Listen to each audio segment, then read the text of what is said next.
Hello cinema lovers, welcome to cine games. ఈ రోజు మరో ఇంట్రెస్టింగ్ మూవీ డిస్కషన్తో మళ్ళీ మీ ముందుకు వచ్చేసాం. ఈ రోజు మనం ఓ పర్టికులర్ మూవీ గురించి అయితే డిస్కస్ చేసుకోవట్లేదు. బట్ మీరు thumbnail చూసినట్టు అసలు ప్రీమియర్ షోస్ వల్ల తెలుగు ఫిలిం ఇండస్ట్రీలో ఉన్న సినిమాస్కి బెనిఫిటా లేకపోతే నెగిటివా అనే పాయింట్ మీద అయితే డిస్కస్ చేసుకుందాం. ఎందుకంటే ప్రీమియర్ షోస్ వల్ల చాలా సినిమాలు ఆడాల్సినంత రేంజ్లో ఆడట్లేదు, కొన్ని అయితే బాగా ఆడుతున్నాయి కూడా. అండ్ ఎంత పర్సెంట్ ఆఫ్ సినిమాస్ కి సక్సెస్ వస్తుంది ప్రీమియర్ షోస్ వల్ల, ఎంత పర్సెంట్ ఆఫ్ సినిమాస్ కి ఫెయిల్యూర్ వస్తుంది ప్రీమియర్ షోస్ వల్ల అనే పాయింట్ ని అయితే డిస్కస్ చేసుకుందాం డీటెయిల్ గా. అండ్ ఇది జస్ట్ ఎపిసోడ్ 1 మాత్రమే, దీని మీద మరిన్ని ఎపిసోడ్స్ అయితే చేస్తాను. అసలు ప్రాబ్లం ఎక్కడ, సినిమాలో ప్రాబ్లమా లేకపోతే ప్రీమియర్ షోస్ తో ప్రాబ్లమా అనే పాయింట్ ని అయితే మనం ఇంకా డీప్ గా డిస్కస్ చేసుకుందాం. ఈ ఛానల్ కానీ ఎవరైనా కొత్తగా వచ్చుంటే ఒక లైక్ అండ్ ఒక సబ్స్క్రైబ్ చేసేయండి. ఇలాంటి మరిన్ని ఇంట్రెస్టింగ్ డిస్కషన్స్ తో మళ్ళీ మీ ముందుకు వస్తాం. ఇంకా లేట్ చేయకుండా మనం యాక్చువల్ మెయిన్ టాపిక్ లోకి జంప్ అవుదాం. Let's go. ఓకే, ఇప్పుడు మనం యాక్చువల్ టాపిక్ లోకి అయితే వెళ్ళిపోదాం. ప్రీమియర్ షోస్ వల్ల తెలుగు ఫిలిం ఇండస్ట్రీకి బెనిఫిట్ నెగిటివ్ అన్నది. సో జనరల్ గా ఒక ఆడియన్ ఒక సినిమా వర్డిట్ ఎలా చెప్తాడు? Flop, average, average, hit, super hit, blockbuster, industry hit, ఇన్ని వేస్ లో ఒక సినిమా రిజల్ట్ అయితే డిఫైన్ చేస్తాడు. సో ఫర్ ఎగ్జాంపుల్ 100 సినిమాస్ వచ్చాయనుకోండి ఈ ఇయర్ లో తెలుగు ఫిలిం ఇండస్ట్రీలో. ఫర్ ఎగ్జాంపుల్ అందులో 90 సినిమాస్ ఫ్లాప్, యావరేజ్, యావరేజ్ ఈ కేటగిరీలో ఉంటాయి. And 5 cinemas hit, super hit range లో ఉంటాయి. అండ్ ఇంకో 5 cinemas blockbuster, industry hit ఆ రేంజ్ లో ఉంటాయి. 5 సినిమాస్ కూడా ఎక్కువ అని చెప్పుకుంటాను, ఒక 2-3 సినిమాస్ ఉండొచ్చేమో. సో అంత ఫెయిల్యూర్ రేట్ ఉందన్నమాట మన దగ్గర. సక్సెస్ రేట్ కన్నా ఒక సక్సెస్ రేట్ ఒక 10% అనే చెప్పాలి, అంతకన్నా తక్కువ కూడా ఉండొచ్చు. అది ఆ ఇయర్ లో రిలీజ్ అయిన ఫిల్మ్స్ బట్టి డిసైడ్ అయి ఉంటుంది. అండ్ ఇది ఎవరి ఫాల్ట్? డైరెక్టర్స్ ఫాల్టా, ప్రొడ్యూసర్స్ ఫాల్టా, లేకపోతే డైరెక్టర్ ప్రొడ్యూసర్ ఈ కాంబినేషన్ పికప్ చేసి స్క్రీన్ మీదకి తీసుకెళ్ళడం ఫాల్ట్? ఇవన్నీ డిస్కస్ చేసుకోవడం కన్నా ఇది వేరే సబ్జెక్ట్ అనమాట యాక్చువల్ గా. ఎందుకంటే ఈ ప్రపంచంలో ఎవరు ఎంత పెద్ద తోపు సినిమా తీసినా ఈ ప్రపంచంలో ఉన్న కథలు 10 కథలు, ఆ 10 కథల చుట్టూ తిరుగుతుంది సినిమా. అంతకుమించి కొత్త కథలు అయితే రావు.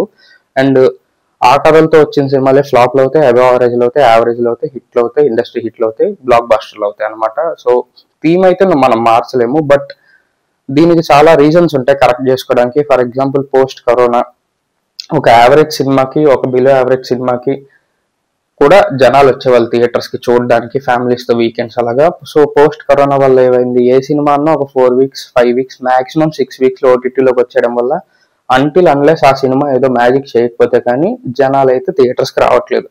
అండ్ దీనికి ముఖ్యంగా సింగిల్ స్క్రీన్ మెయింటెనెన్స్ కావచ్చు, ఏమన్నా కావచ్చు.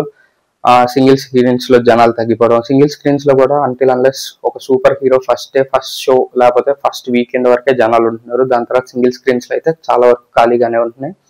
And most of the audience multiplex move అయిపోతున్నారు. ఎందుకంటే అక్కడ ఉండే హైజీన్ కానీ, నీట్నెస్ కానీ ఏమన్నా కూడా కొంచెం జనాలను అట్రాక్ట్ చేస్తున్నాయి కాబట్టి మల్టీప్లెక్స్ మూవ్ అవుతారు. మల్టీప్లెక్స్ మూవ్ అయినా కూడా ఇక్కడ ఒక ప్రాబ్లం ఉంటుంది. ఎందుకంటే అక్కడ వాళ్ళు కొనే ఫుడ్, పాప్కార్న్ కానీ, కూల్ డ్రింక్ కానీ, అది ఒక టచ్ చేస్తే నీకు 1000 రూపాయలు ఎగిరిపోతాయి అనమాట. సో ఈ కాస్ట్ వల్ల జనాలు ఫుట్ ఫాల్ తగ్గిపోతుంటుంది. Until unless it's a magical cinema, ఒక out and out super hit cinema అయితేనే జనాలు అక్కడికి వెళ్ళి డబ్బులు ఖర్చు పెడుతున్నారు. అంత సెలెక్టివ్ గా అయిపోయారు పోస్ట్ కరోనా తర్వాత జనాలు కూడా. సో ఈ ప్రాబ్లం పెద్ద సినిమాలకి అయితే ఉండదు. ఎందుకంటే ఒక star hero cinema, Pawan Kalyan సినిమాను, మహేష్ బాబు సినిమాను, అల్లు అర్జున్ సినిమాను, రామ్ చరణ్ సినిమాను, ఇలా టాప్ టైర్ లో ఉన్న హీరోస్ సినిమాలు అయితే జనాలు ఆబ్వియస్ గా మల్టీప్లెక్స్ కి చూస్తున్నారు. సింగిల్ స్క్రీన్స్ లో కూడా ఫస్ట్ వీకెండ్ వరకు కలెక్షన్ బాగా వస్తుంది. ఈ రెండు ఓకే ఒక టాప్ హీరోకి. బట్ ఒక మిడ్ రేంజ్ హీరో, ఒక ఫ్యామిలీ టైప్ ఆఫ్ హీరో, ఇలాంటి హీరోలకి జనాలు థియేటర్కి వెళ్తున్నారా అనే క్వశ్చన్ అయితే ఉంది. The answer is no. Until unless there is a magic in that cinema జనాలు అయితే మూవ్ అవ్వట్లేదు థియేటర్స్ కి. సో అండ్ ప్రొడ్యూసర్స్ ఇలాంటి మిడ్ రేంజ్ హీరోలతో తీసినప్పుడు కూడా, ఫర్ ఎగ్జాంపుల్ ప్రొడ్యూసర్స్ కి కొన్ని బడ్జెట్ కన్స్ట్రెంట్స్ ఉంటాయి. ఒక అప్కమింగ్ హీరోతో తీస్తే ఒక 20 crores వరకు లిమిట్ ఉంటుంది. అండ్ మిడ్ రేంజ్ హీరోస్ తీస్తే 30 to 70 crores వరకు లిమిట్ ఉంటుంది. ఆబ్వియస్ గా బిగ్ స్టార్స్ తో సినిమా తీస్తే అది మినిమం బడ్జెట్ 100 crores నుంచి స్టార్ట్ అవుతుంది, ఇంకా దానికి అంత ఉండదు అనమాట. సో లార్జ్ సినిమాస్ కి ప్రీమియర్ షోస్ వేస్తారు, దానికి టికెట్ హైక్స్ వస్తున్నాయి, దానికి కలెక్షన్స్ అయితే ఫస్ట్ వీకెండ్ లోపే ఒక 60-70% కలెక్షన్స్ వచ్చేస్తున్నాయి. హిట్ అయితే ఆ నెక్స్ట్ 2 వీకెండ్స్ లో రికవర్ అయిపోతున్నారు, ఫ్లాప్ అయితే ఆ నెక్స్ట్ వీకెండ్ కి 80% బయటపడుతున్నారు. ఇది పెద్ద రేంజ్ సినిమాలకి. సో మిడ్ రేంజ్ సినిమాలకి ఏమవుతుంది? ఫర్ ఎగ్జాంపుల్ పండక్కి రిలీజ్ అయితే సినిమా, ఒక మోస్ట్ సెలబ్రేటెడ్ ఫెస్టివల్ సంక్రాంతికి రిలీజ్ అయితే ఒక మిడ్ రేంజ్ సినిమా కూడా ప్రాఫిట్స్ లోకి ఎంటర్ అయిపోతుంది, irrespective of the cinema result, hit flop ఈ రెండు పక్కన పెడితే. అండ్ దసరా, దివాళీ ఈ టైంలో అయితే కొంచెం కష్టంగానే ఉంటుంది. ఎందుకంటే అది 1 day హాలిడేనే కాబట్టి, పెద్ద వీకెండ్ అయితే రాదు కాబట్టి, అంత సెలబ్రేషన్ ఫెస్టివల్స్ కూడా కాదు కాబట్టి. అంటే చేస్తారు but it's a different zone అనమాట. ఆ ఫెస్టివల్స్ కి వేరే స్పెషాలిటీ ఉంటుంది. సో అవుట్ ఆఫ్ 100% ఆడియన్స్ ఒక 90% వరకు థియేటర్స్కి వస్తారని కూడా చెప్పలేము అనమాట. బట్ సంక్రాంతికి అయితే 100 అవుట్ ఆఫ్ 100% ఆడియన్స్ థియేటర్స్కి వెళ్ళి సినిమా చూస్తారు, పర్టికులర్లీ ఆంధ్ర సైడ్ అయితే. సో ఇదంతా అయిపోతుంది. సో అందుకని ఒక యావరేజ్ సినిమా మీరు చూడండి, సంక్రాంతికి చిన్న సినిమాలు ప్రాఫిట్ చేస్తాయి. ఫర్ ఎగ్జాంపుల్ శతమానం భవతి అనే ఒక సినిమా బాగా ప్రాఫిట్ చేసింది, సంక్రాంతికి వస్తున్నాం ప్రాఫిట్ చేసింది. ఇట్లా చాలా చిన్న సినిమాస్ అయితే ప్రాఫిట్ చేస్తూ ఉంటాయి. సో నాకు తెలిసి నెక్స్ట్ సంక్రాంతికి కూడా ఒక మిడ్ రేంజ్ సినిమా అయితే ఉంది, ఒక మిడ్ బడ్జెట్ రేంజ్ సినిమా. అది ఎలా ప్లే అవుతుందో చూద్దాం మార్కెట్లో. సో ఈ మిడ్ రేంజ్ సినిమాస్ కి సంక్రాంతి తీసేస్తే ఇంకా రిమైనింగ్ అంత పెద్ద ఆడియన్స్ థియేటర్ పిలిచే అంత సీజన్ అయితే అంత మ్యాజిక్ అయితే లేదనమాట. సో దీనికి ప్రొడ్యూసర్స్ ఎంచుకున్న ఫార్ములా ఏంటంటే premier shows. Cinema release date కన్నా 1 డే ముందు ఒక ప్రీమియర్ షో వేసి ఆ ప్రీమియర్ షో టాక్ ని జనాల్లోకి పంపించి ఓకే సినిమా బాగుంది అన్న వైబ్ ని అయితే క్రియేట్ చేసి, ఇంట్రెస్ట్ అయితే క్రియేట్ చేసి థియేటర్స్ కి జనాలు తీసుకొద్దామని ప్లాన్ వేస్తుంది.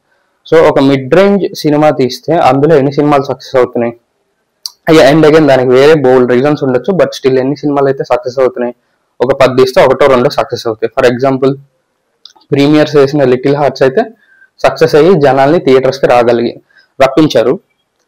లిటిల్ హార్ట్స్ ప్రీమియర్స్ వేసి ఆ పాజిటివ్ టాక్ ని జనాల్లోకి తీసుకెళ్లి ఇంట్రెస్ట్ క్రియేట్ చేసి ఓకే రప్పించారు. బట్ ఆ తర్వాత కూడా చాలా ప్రీమియర్స్ పడ్డాయి కదా, అవైతే థియేటర్ జనాలను రప్పించలేకపోయాయి కదా. సో అండ్ అగైన్ ఈ ప్రీమియర్ షోస్ వల్ల ఇంకో మెయిన్ డిసడ్వాంటేజ్ ఏంటంటే ఈ ప్రీమియర్ షోస్ వరల్డ్ వైడ్ వేస్తారు, యూఎస్ యూకే ఎక్కడన్నా వేస్తారు. అండ్ ఏమవుతుంది, ఇక్కడ సినిమా ప్లే అయిన కొన్ని గంటల్లోపే అక్కడ సినిమా ప్లే అవుతుంది యూఎస్ లో. సో అక్కడ నుంచి మిక్స్డ్ రివ్యూస్ వచ్చినా, కొంచెం నెగిటివ్ రివ్యూస్ లాంటివి ఏమైనా వచ్చినా కూడా వెంటనే జనాల ఇంట్రెస్ట్ అయితే ఇక్కడ పోతుంది, జనాలు ఇక్కడే థియేటర్స్కి వెళ్ళడం మానేస్తున్నారు. సో అక్కడ ప్రీమియర్ చేయడం వల్ల అక్కడ రెవెన్యూ ఎఫెక్ట్ అవుతుంది, ప్యారలల్ గా తెలుగు స్టేట్స్ లో కూడా రెవెన్యూ ఎఫెక్ట్ అవుతుంది. అండ్ అదే కదా రెవెన్యూ ఎఫెక్ట్ అవుతుంది. సో అసలు ప్రీమియర్స్ ఆపేసి సినిమాని వరల్డ్ వైడ్ గా ఒకే రోజు 11 AM షో ఒక్కటే పెడితే 11 AM షో నుంచి స్టార్ట్ చేస్తే 11, 2, 6, 9 వరల్డ్ వైడ్ గా జనాలందరూ ఒకేసారి చూస్తారు సినిమాని చూశాక మీకు వరల్డ్ వైడ్ పబ్లిక్ టాక్ అనేది ఎప్పుడు డిఫరెంట్ గా ఉంటుంది. మీకు మిక్స్డ్ రివ్యూస్ వచ్చినా, కొంచెం పాజిటివ్ రివ్యూస్ వచ్చిన ఆడియన్స్ నుంచి అది కొంచెం ఈవినింగ్ షోస్ కి నైట్ షోస్ కి ఏమైనా ఫిల్ అవుతాయి, సీట్స్ ఆక్యుపెన్సీ పెరుగుతుంది, కెపాసిటీ పెరుగుతుంది. నాకు తెలిసి మీరు ప్రీమియర్స్ చేసినన్ని రోజులు, యూఎస్ నుంచి మిక్స్డ్ రివ్యూస్ వచ్చినన్ని రోజులు మీకు సినిమాని అయితే ఒక ప్రాఫిటబుల్ స్టేజ్ లోకి తీసుకెళ్లలేరు అని నా ఫీలింగ్. మీకేమనిపిస్తుందో కింద కమెంట్స్ లో చెప్పండి. ఈ వీడియో కానీ మీకు నచ్చినట్టయితే ఒక లైక్ అండ్ ఒక సబ్స్క్రైబ్ చేసేయండి, మీ ఫ్రెండ్స్ అండ్ ఫ్యామిలీకి షేర్ చేసేయండి. సో యూఎస్ లో ప్రీమియర్ చేయడం అంతవరకు కరెక్ట్ ఒక మిడ్ రేంజ్ సినిమాకి అనేది నా క్వశ్చన్. అండ్ అదే చెప్తున్నా కదా, ఇప్పుడు దానివల్ల చాలా గొడవలు జరుగుతున్నాయి. కొంతమంది డైరెక్ట్ స్టేజ్ ఎక్కి సినిమా హిట్ అయినా నువ్వు ఎందుకు నెగిటివ్ రివ్యూ ఇచ్చావు అని తిడుతున్నారు. ఈ రచ్చ అంతా ఉంటుంది కదా. అసలు యూఎస్ లో ఒక మిడ్ రేంజ్ సినిమాకి ప్రీమియర్స్ ఎందుకు పడాలి డైరెక్ట్ గా రిలీజ్ అయ్యాక? ఎందుకంటే మీకు యూఎస్ లో మిడ్ రేంజ్ సినిమాలకు ప్రీమియర్స్ వేసినా కూడా నార్మల్ ఆడియన్స్ అనేది చాలా తక్కువ మంది వెళ్తారు, మోస్ట్లీ రివ్యూయర్స్, ఫ్యాన్సే వెళ్తారు. అక్కడ కూడా మీకు ఫ్యాన్స్ అన్ని సినిమాలు చూస్తూ ఉంటారు కాబట్టి వాళ్ళ నుంచి మిక్స్డ్ టాక్ రావచ్చు. రివ్యూయర్స్ ఆబ్వియస్లీ బొక్కలే తూతారు కాబట్టి సినిమాలో అవి కూడా మిక్స్డ్ టాక్స్ రావచ్చు. ఎందుకు ఈ పంచాయతీ అంతా? Only single world wide release పెట్టుకోవచ్చు కదా 11 AM మార్నింగ్ షోస్ నుంచి మిడ్ రేంజ్ సినిమాస్ అన్నదే నా ఒపీనియన్. చూద్దాం, దీని గురించి ఇంకో ఎపిసోడ్ అయితే చేద్దాం, ఇంకా డీటెయిల్ డిస్కషన్ అయితే పెడదాం. మీకు కానీ వీడియో నచ్చినట్టు ఒక లైక్ అండ్ ఒక సబ్స్క్రైబ్ చేసేయండి. కింద మీ ఒపీనియన్ ఏంటో కూడా కమెంట్స్ లో చెప్పండి. అసలు ప్రీమియర్ షోస్ వల్ల టీఎఫ్ఐకి మంచి జరుగుతుందా, చెడు జరుగుతుందా అన్న మీ ఒపీనియన్ షేర్ చేసేయండి. నెక్స్ట్ సండే ఎపిసోడ్ 2తో మళ్ళీ వస్తాను. అసలు ఈ సినిమాస్ కి డౌన్ఫాల్ కారణాలు ఏంటో ఇంకా మరిన్ని డిస్కస్ చేసుకుందాం. Until then see you all, bye bye. మళ్ళీ కొత్త వీడియోతో మళ్ళీ మీ ముందుకు వస్తాం.